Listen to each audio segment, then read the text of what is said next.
Hi, my name is Abby, and I'm from Indiana. I support Tulsi because she understands the effect that war has on people, especially on our veterans. She's been in combat herself. Like she said, she has deployed twice to the Middle East. She was in a medical unit. She has seen it firsthand. And I I didn't see it in the same sense as Tulsi, but I've still seen the effect, the psychological effects that war can have on veterans. My grandpa was a World War II veteran. Um, I was lucky enough to have had him in my life for 15 years, and he was the person that I loved most in the world. He was my best friend. And when we were little, he told us about the Holocaust and the Third Reich and all the just terrible, barbaric things that the Nazis did. And that really shaped my worldview growing up in so many ways. Um, it really made me look at things through the lens of human rights, that everyone deserves to be treated with respect and dignity, and we're all human beings. Inside, we are all the same. And he was so young when he fought in this war. He was 19 when he was drafted. This is just, it's hard to put into words, but I'm pretty good at picking up on people's emotions, and I could just tell that that experience that he had, he saw combat. He was in the Battle of the Bulge, which was a major World War II battle.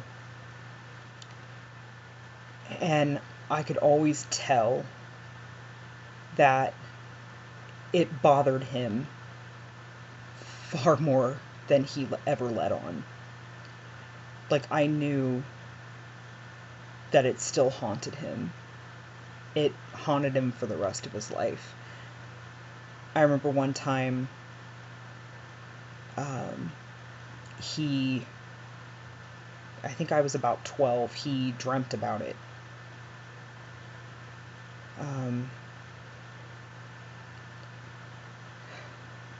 it's just, if he were to tell Tulsi his story, she would understand and she would empathize. And just seeing the psychological pain that that can cause to veterans made me believe that we should never, ever, ever send our troops into harm's way unless we have no other choice, unless there is a legitimate threat to our national security. And honestly, World War II was the only war where that was actually the case. That we were actually fighting because there was a genocide happening and people were being persecuted just because they were who they were, and there was a threat to our national security. The Nazis were invading and occupying as much territory as they wanted to. You know, the hell with the rules, the hell with other countries' sovereignty. They were fascist, and you know, they were gonna, by God, they were gonna occupy whatever countries they damn well wanted to. And I feel like when it comes to our wars, that war happened because it was the exception and not the rule. What other war can you think of now that has anything remotely to do with humanitarian purposes or a legitimate threat to our national security? Like, I certainly can't name any. Now all of our wars are for corporate profits. I mean, I can barely even wrap my brain around that. It's for corporate profits. It's, you oppose our interests. And so, fuck you. We're going to invade you. We're going to occupy you illegally. That's what both Iraq wars were. And the reason I even got involved in politics, first of all, was because the Bush administration illegally invaded Iraq. And I was 14, 15 years old, and I knew that they were lying. Because the reason that the media put out for why we were invading them, it changed every week. First it was, oh, Saddam Hussein was behind 9/11. He was bankrolling Al-Qaeda, and that's why 9/11 happened. And then after that, it was, oh, well, he mistreats his people. He has rape rooms. He's a terrible, terrible person. And then after that, it was, oh, he has weapons of mass destruction. And I was thinking, well, that's funny. Even 14, 15 years old, I still had this ironclad bullshit detector, and I just was like, well, which is it? It can't be all of them. So the only conclusion that I can come to is that you're lying.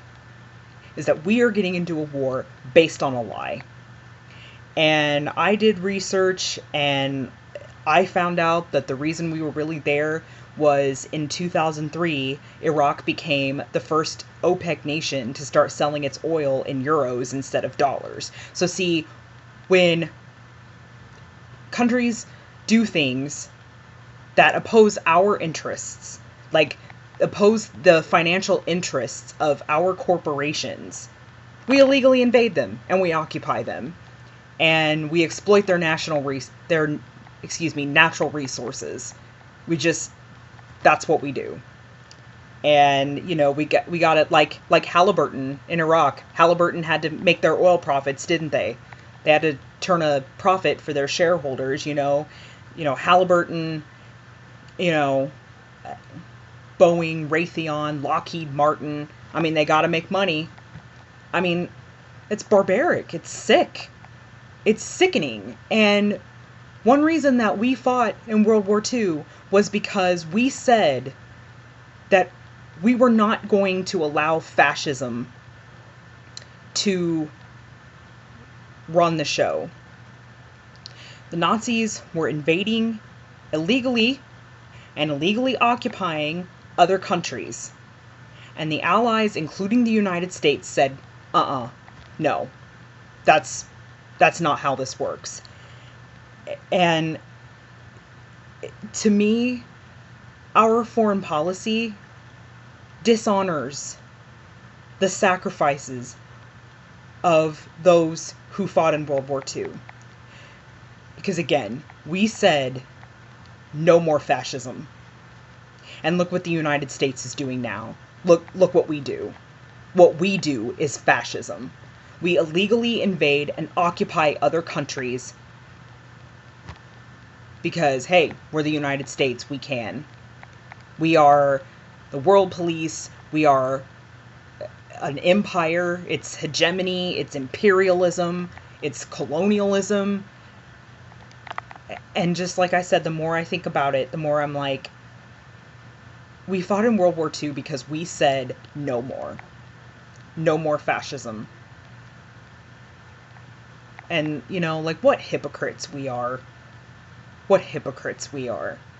We now, our foreign policy is imperialism, it's hegemony, it's corporate profits.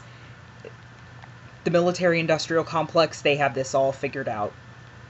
And our service members and our veterans now,